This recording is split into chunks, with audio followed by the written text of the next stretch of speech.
So who are we? We're video game collectors. Today we have Deniz Khan, Josh Barley, and myself, Matt Rose. Hey, Matt, can you let us know when we start? Yeah, we're starting. Yeah, I'm driving. Oh, I'm doing that was the illegal intro right podcast. there. Video game collect. But we had this sweet intro that we were planning. Well, Video games are fun to play, baby. I'm not editing any of this out, so everybody gets to hear all of that. I hope not. All right. Well, today's episode is about what? We already talked about it, Matt. What are we going to go over? Okay, we're going to go over video game ethics. No. Collecting. What's the term we came up with? Tethics? No.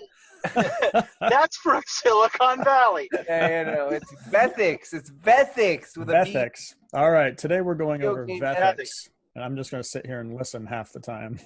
How about collecting ethics? Sounds better. Much better. Clefix. As we've seen a lot of this recently pop up in various forums and other places. Well, I think it's interesting because the hobby has grown so much, right? Compared to when we were all on Nintendo Age. When Nintendo Age existed, we had something called The Hall of Shame. the Hall of Shame. Yeah, that's true. And it was very, very effective from day one. If you wanted to be a part of the community, if you wanted to deal in collectible video games, you had to have an upstanding reputation, right? And if you were put in the Hall of Shame, that reputation was gone. And people knew, well, let's get down to the basics of it, right? Video games and any collectible are self-regulated industries, right? So we don't report to – Josh is frozen. Is he frozen for you too? That's okay. Just keep going. Okay. He'll hop in. We don't report to any regulatory bodies, right? We don't report to the SEC. We're not regulated as a community or as a hobby or the deals that happen by any governmental agency, any regulatory agency. So at the end of the day, it's up to the community to enforce the rules, per se, the rules of buying and selling. And up until, like at the start of Nintendo Age, the rules were they weren't written. You didn't have like this code of ethics per se, right? But you had people who knew what was right and wrong. And basically, it was very black and white at the beginning. It was like, what's right is you do deals on Nintendo Age. You make the deal, and you buy the thing, and you send the money. I mean, at those times, even in 2005, 6, 7, when Nintendo Age was new, you could buy stuff for cash on eBay. And you had to send a money order, and you just had to hope that what you got in the mail was what you sent dollar bills for, right? Obviously, PayPal was coming out. Things were, PayPal was integrating with you. Things were changing to be a little bit more trusted, I guess, for lack of a better term, right? But even then, things were done on almost like a handshake basis, but plus the internet. So it's like a handshake basis plus, hey, I have this new tool called PayPal where I'm protected, right? So on the old Nintendo Age days, it was basically, hey, you made an agreement on the site, and this guy agrees to send this thing to you, and this guy agrees to pay you this amount of money.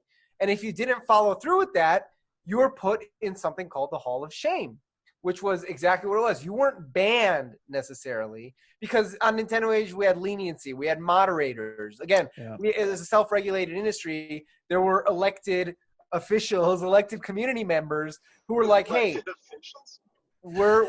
these guys are trusted. They've done a lot of deals.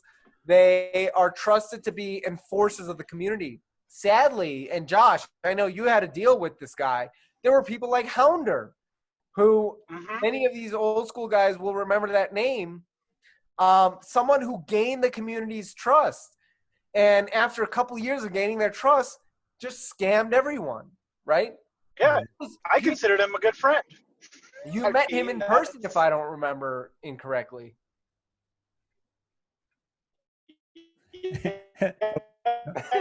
I can't remember.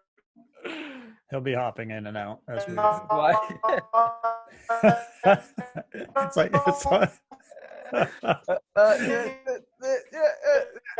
It's like playing a video game. I told you, Matt, this is why we don't do this I on Josh. think maybe Jason did, but can you hear me? What is going on? Yeah? Is it any better? It's a little.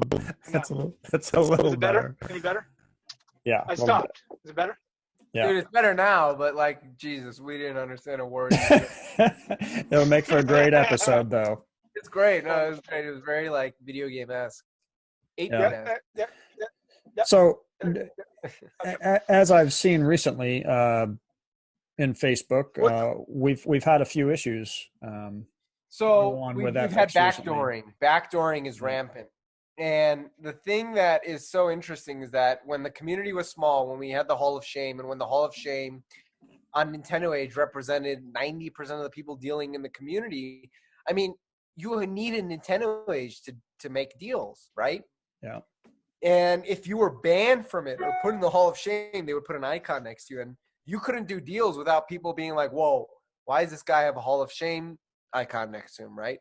Yeah. And you could look it up and you could see the history of it. There was a whole thread, right? All this kind of stuff. But again, it was self-policing.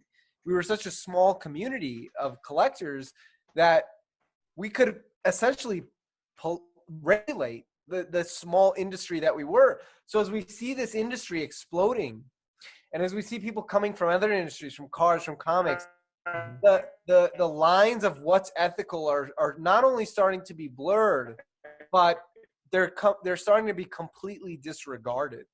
And I think that some of it is intentional. I think that some people, I think with the backdooring thing, some people are sort of unwise or ignorant to the fact that that is so frowned upon in our smaller community, right?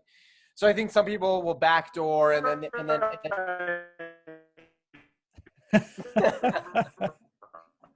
I can't take Josh seriously right now. It's like playing Speak and Spell with a dead battery. We should have done this when we got home. Well, he's not going home. That's it. Just it. He's going out to dinner. But that's fine. I like what you're saying, though, because I've seen a few comments. A lot of people in favor of. I've been interested, who the backdoors are, just because I want them on my list. Because I still buy stuff here and there, and I don't want to, I don't want to engage with those people. I don't want to do business with those people. Well, it's not just a matter of engaging; it's a matter of not to cut you off, but what's considered acceptable, right? Yeah. There is no legal and illegal because it's a self-regulated industry, which don't get me wrong, I'm not saying that's a criticism of collectibles. That's actually what makes it so exciting for so many people. That's what creates opportunities, right? Sure. For so many of us. And not everybody's going to play by the same rules. I mean, you'd be living in a bubble to think that everybody thinks and acts and is the same. That's just never the case. Right. So, why have we as a collector community defined that it's wrong to go after an eBay sale happens? It's wrong to say, hey, I'll give you more money for this, but it's okay to say, hey, do you have other stuff? Or, oh, I would have paid more for that, LOL, but oh well, and then it's like where do we draw the line of what's acceptable? You know what I'm saying? I think everybody knows, even anybody who's listening in their gut and in their heart would know, where that line is. Even people who go about doing such things, they know. I mean, let's be honest, Well, again, I think it goes back to the blissful ignorance kind of thing. It's like you either know what you're doing and rationalize or use cognitive dissonance to be like, you know what, this is okay because of XYZ. I'm a dealer. I need to, it goes back. It's like, I'm not trying to bring up like all these other ethical questions, but let's say you own a store and someone walks in with a stadium events. It's like, are you going to offer them $2 if they say, hey, I want to sell this for a couple bucks, a loose stadium events cartridge? Are you going to be like, hey, this is worth a lot more. I'm going to offer you $1,000. And then all of a sudden they go, whoa, this is worth that much. And then they start doing their research, find out it's worth $15,000. And then they don't want to sell it to you. Or you say, hey, I'll give you whatever you asked, and whatever you asked, that's what's ethical. You asked that price, you should have done your research, and here's your money, you know? Yeah. Or do you find a hybrid where you pay them so you don't lose the deal, and then you sell the game, and then you find out, look, I just made thousands of % profit off this person. I'm going to find out how to contact them and give them a little extra after the deal, after the fact, right? And I think that's kind of like what we as collectors in this unregulated industry with major opportunities, if we're able to capitalize on those, kind of have an obligation to do, to be ethical. But again, I'm coming from, here's where I'm coming from, is that I've seen in comics, for example, right? Where I've seen a lot of major deals happen where hundreds of thousands of dollars are involved. Ethics are out the window. Like, some of the people at the top will run over their grandmothers to get some of these deals. I'm not saying everyone, by no means. There's a lot of ethical people in comics, but some people will do that, and they'll do it at the high end of basically any collectible industry, any industry that's self-regulated, where you can do illegal or immoral things to get to the top. And it's like, okay, do we admire that person for, being able to actually get that item? Or do we chastise them and put them into, categorize them as someone that we don't want to deal with and spread that information around? It's a very interesting question. It's a very interesting topic. I don't know where I fall. I mean, I, again, am not involved in the buying and selling these days. So I'm taking sort of a silent backseat and watching all this stuff unfold and seeing the drama unfold. And it's very interesting to see the different perspectives some people bring. I know that for Josh, for example, there's a lot of personal invested emotion, right? Because he might have been the one who got fucked out of something, right? Yeah. And it hurts. I've been there too, but I don't spend enough time buying and selling to where I can even be affected by this. I will never be backdoored because by the time I see something I'm interested in, 50 other people have already seen it, right? So maybe, Josh, you bring a totally different perspective to it, although I understand, where people are coming from. Yeah, if something sells on eBay, don't be a dick. Sorry, PG, don't just let it go. I mean, if you didn't get it, you didn't get it. Tough rocks. That's kind of how I've always approached it. And, well, here's the thing that's interesting with, here's the thing. Like, the minute somebody is like, I told you this was a bad idea, man. They do it one time, and then they're like, oh, wait a minute, I made a mistake. My bad. It's like, okay, yeah, you own your mistake. But the repeated, okay, it's a bad idea. Okay. Why don't you guys finish this up, and then we'll do another one. Okay? We'll edit it. We'll splice it all together. I'm not editing anything. We're just uploading it. All right. Well, what I was going to say, oh, there he goes. What I was going to say, God, now I got my thoughts still. Well, from my point of view, not that my point of view matters at all, but we're definitely trying to build another community here within the video collecting industry. That's really what we're doing with this podcast, with these videos, with a few websites we're putting up. We're just trying to build that community back, because that really added something, at least for me in the early days, to collecting, that made it special and fun, and has given me friends such as you and Josh, and created some great experiences in my life. And so what we're really striving to do, at least in my mind, is trying to build that community. And within that community, I do honestly feel that it's important, just like we had a Nintendo age, that when somebody does something, to at least have that information, and if just so that you can make a little bit more of an informed decision when you're doing something, or maybe dealing with that person. Well, I think there's two things as a fledgling and growing hobby that we need to come up with, right? as a self-regulated industry that collectibles are, and that video games are turning to be the largest self-regulated hobby. One, we need a governing body. If that's the community itself and we come up with our own sort of hall of shame, then that's fine. We're not going to, enforce anything on the legal side of stuff doing that, right? But there still should be some sort of body. I'm not saying, an unofficial sort of body where it serves the same purpose that the Hall of Shame did, where it's like, look, this person is in the hobby, they're involved in it, we're all aware of it, but they do unethical practices in the way that they're engaging with the hobby or whatever, right? And this is how you can identify who they are, what they do, et cetera, et cetera, et cetera. A running list, something that's monitored. Keep in mind, there were people who had to monitor the Hall of Shame, remember? First, it was whoever, and then it was Mr. Mark, and then it was, the Nolans or whatever, and then it always switched, right? Because that's a job. It's an actual job. And it's not to say that person couldn't see their ways and, maybe make right for it in the future or even in the present. That's right. Not to say that. It's almost just to call them out, to let them know. They're forever ostracized, right? Yeah, I mean, never be a part of this community ever again. Everyone's free to make their own decisions and go about life the way they want. But if you want to be a part of the community, you're going to get called out. And that's to a lot of people, including myself, the most rewarding part of being a part of this hobby is the community aspect. And for someone to say, hey, screw that, I'm not going to be a part of this community, I just care about money. Well, it's going to ultimately have a negative consequence or negative impact on the money that they actually make, right? Yeah.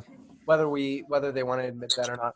I think the second part that's really key is defining what, if at all, legal consequences are associated, because as the price of this stuff keeps going up, is an eBay transaction in which someone buys a $20,000 market value item for $500 legally binding?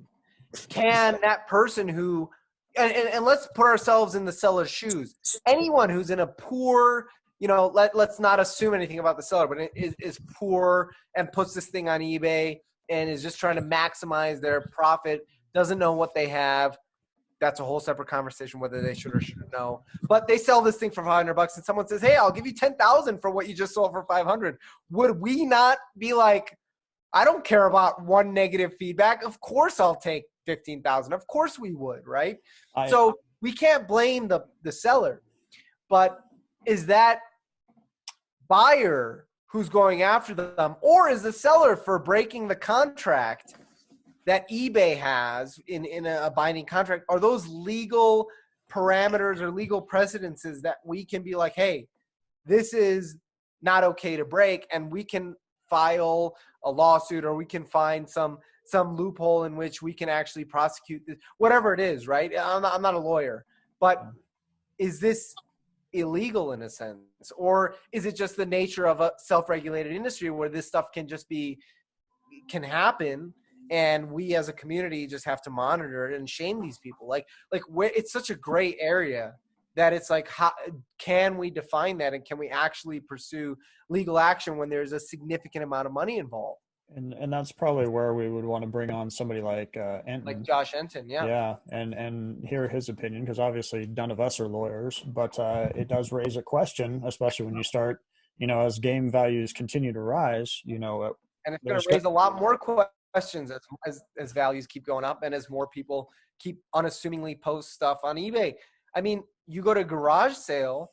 Someone recently went to a garage sale. They bought a Tyson sealed for $1 and sent it to WADA. That's a garage sale. You're defining your own terms. But when you enter a contract like you do on eBay and list something, that's, I guess, now you're crossing into something that's not so much of a gray area, right? And I don't have those answers. I don't know. I don't personally give a free pass to a seller either when they pull something like that. I personally see it both on the backdoor buyer and the seller. And their karma, that's on them. And my opinion is very little, but I personally don't agree with that. And again, if we're building a list in a community, I would want not just to know the back door, but I would personally want to know the seller. Well, ethically, Matt, let me ask you. Let's say that you're struggling. You don't have a lot of money. You're trying to pay your bills, and you list something. You're listing just stuff you have in your attic or your garage, and you list some video game, and it's a sealed Mike Tyson's, and you list it for $500 bucks, and you sell it on eBay. Yeah. The buyer paid, and they send you you money. got $500. Yeah, and that's someone, what you got $500 you didn't have. And $500 is going to make a lot of difference in your day-to-day life. Because here's the issue with we live in 2020 and everybody has Google. Right. You No. And this you is want. an argument. Let me just finish the premise here, because I'm not arguing one way or another. I'm just setting out, right? And then let's say someone contacts you and says, I'll give you $15,000 for what you just sold. Right? Yeah. That just simply, financial issues aside, that simply still comes down to morals and ethics. Right. It's not about, hey, they needed this. That gives you a right to, that's no different than saying, hey, you needed the money, so you had the right to steal that. Absolutely. Is that any different? Yes, legally it's not literally stealing it. Yes, but at the same time, I was a collector who never, ever searched sold listings. If someone wanted to share something that sold, it was on Nintendo Age. It was on the forums. It was like, whoa, look at this. And they even had a rule on Nintendo Age. Don't post anything. What was it, 2 weeks? Don't post anything that sold in 2 weeks. Yeah, so people don't get backdoored. Exactly. There was an unwritten rule about that. Yeah. If someone else buys something, don't post their auction for 2 weeks, right? So again, it was a self-regulated nature of it. Now all of that's out the window, but I personally was just a collector who never looked at sold listings. I don't care what stuff sold for. If something was crazy, it would eventually come to fruition. If you're looking actively at what sold, you must have either you're a crazy data analyst, right, where you want to know what sold for what for your own sales purposes, which is those people exist, but they're a very small minority. Or you want to backdoor someone. I mean, right? Why else? There's a third thing here I think you're missing. When people are looking for underpriced shit like this, you might look at complete listings and see, oh man, there was like a Mario 3 that sold for $399. I'm gonna watch and see what the seller puts up next. Well, and I've done that, and I don't think that there's anything wrong with that, because what you're doing is somebody hit the buy it now in 5 seconds. I didn't even see the item, right? But I'm gonna catch everything else that seller has, and I'm going to watch for it. I'm going to wait for it. And I've done that. I've bought games that way. So, I mean, yeah, I'd say a good majority of the time, if you're going to look at your completed listings, I'm looking at things. I'm like, man, somebody got a deal on that. And then I'll see what else the seller has. I'm not reaching out to them actively. That's not my place. That's not what I do. But I'll catch the next game. So basically, let's give a plug out here for anybody who might be watching this now or in the future. If you're a seller and you have a video game that you want to list, it is important for your financial gain that you do your own due diligence and you do your own research. And it's important for you to go back on eBay listings and search past sold items similar to yours. But again, at the same time, I think that what we're concluding, unfortunately, is that there's unless we come up as a community with some way to legally enforce that will never be good enough.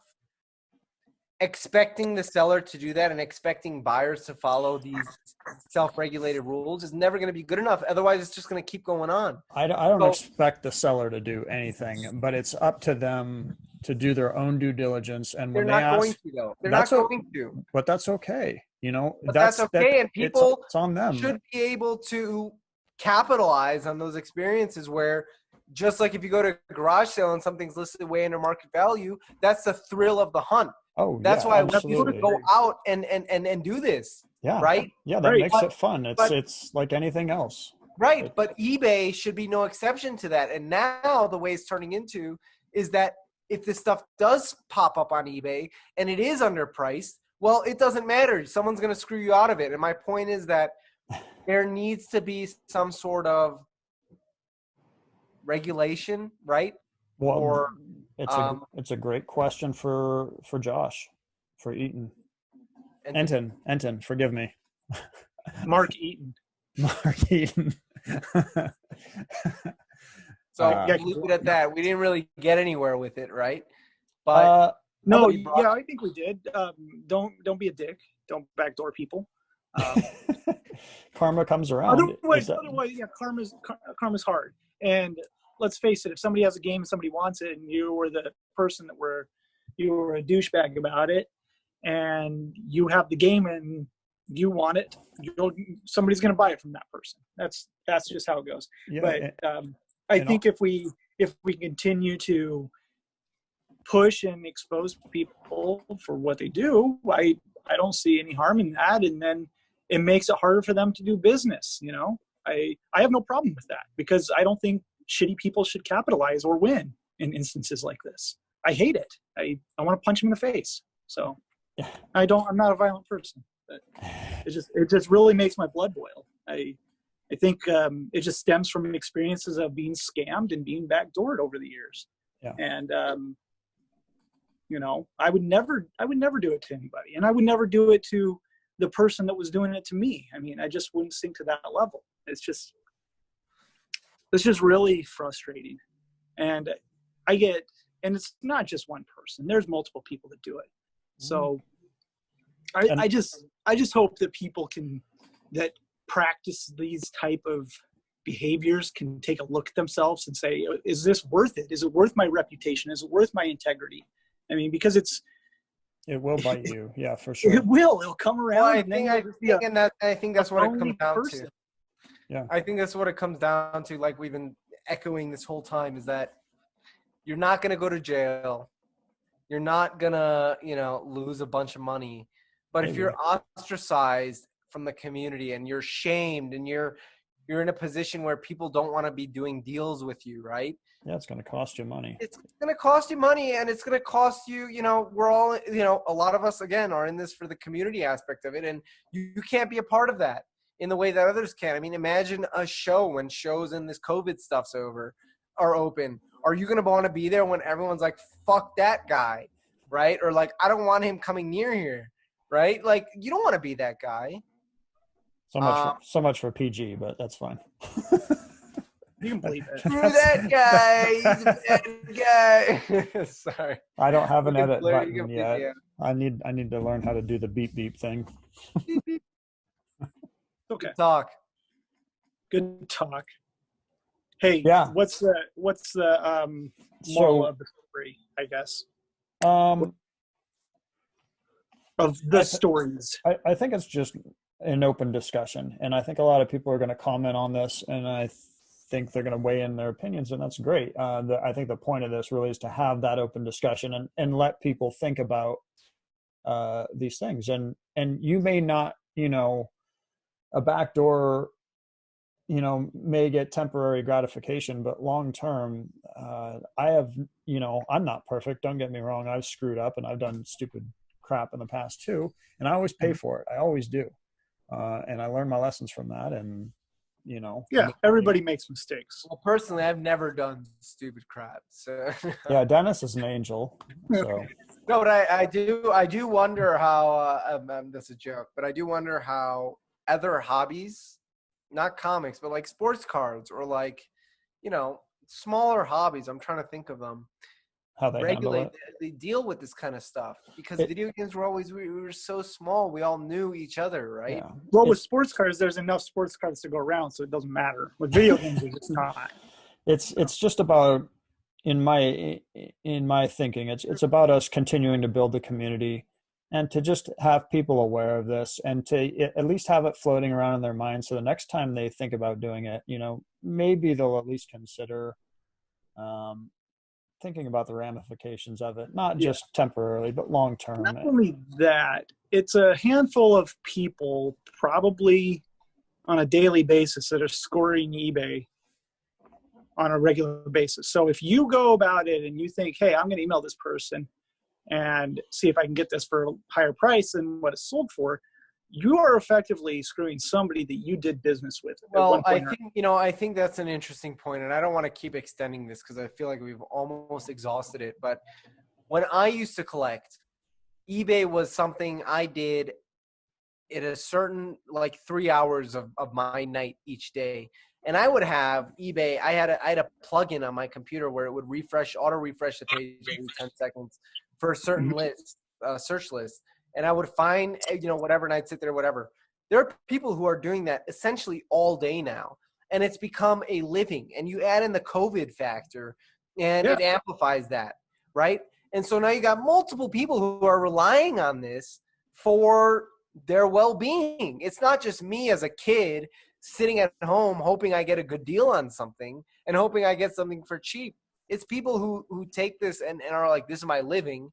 And I really don't care if I'm doing something quote unquote unethical. I think, at least that's my conclusion. But I'm not saying that's acceptable or not. I'm just saying it's a different dynamic. It's a different way of competing with one another than it used to be. So we have to either accept it or come in and put blockages on how some of that happens. I don't know. We'll All right. It'll be interesting. Hey, I promise next time I won't be driving. Good. You were down inside the house. You're horrible. I thought it was a good comedy break. Yeah. Speaking and of Stefan told me that I should not sit outside and do a podcast, so I'm sitting outside again. So every time I do one outside, I'm going to say thanks for your advice, Stefan. Hey, outside is better than in a choppy car. So okay. You guys both text me. You're like, "Are we doing this?" I'm like, "I guess so. I'm driving." So we'll see. Well, we seem to get about one podcast in every 2 months. Great. I told you it's going to be. I told you not to release any of them until we had a few, and this is why. Yeah, this is fun. I like this. You guys are fun. Are you wearing jammies, Deniz? No. I've tried not. He puts his knee down. I noticed it everywhere. Yeah. Did you brush your teeth? I dig the Donkey Kong poster though. Yeah. I'm glad you had a little bit of video gamage up. Yeah. I just bought a bunch of video games from Josh Hamblin's store. Give him a little plug. He's a good guy. And what's the name of his store? Side Quest Games. Everybody knows that, right? Yeah, but give him a full plug. Oh yeah, Side Quest Games in Portland, Oregon. And then he has the Game Father, but Side Quest Games is his business. Oh yeah, the place for gamers. That's what it was. And then he has a huge Facebook page. So if you've never been on there, go on there and buy something from him because he's a cool guy. And I just bought a bunch of PS2 games from him because I have something for me. I have a sick Red Alert collection over here. Right. Okay. A sick gatefold collection too, I hear. I can't see you pointing it. Nothing. All right. Video's over before that. We're ending it right. We're ending it right here. So, all right. Thanks everybody for listening to today's episode. No, we ended it way before this. No, we're ending it right now because people need to leave their thoughts and comments below.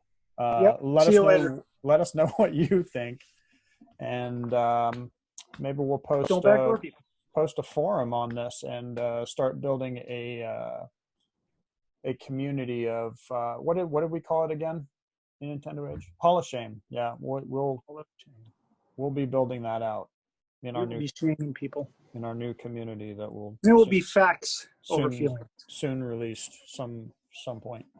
Yeah.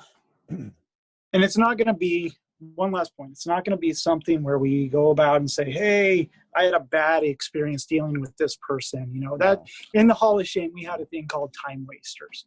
And that's really not what this is about. This is about people straight up scamming and people screwing people out of deals that they got. So those are the two topics I want to address in the new Hall of Shame. And not just based on one person's opinion, but multiple opinions. Yeah, and facts. I'm not going to put up stuff that is half truths. So And they do. I would even go to the extent of saying that anybody has the opportunity to pull out of that if they, show any kind of change over the progressing absolutely. year or so.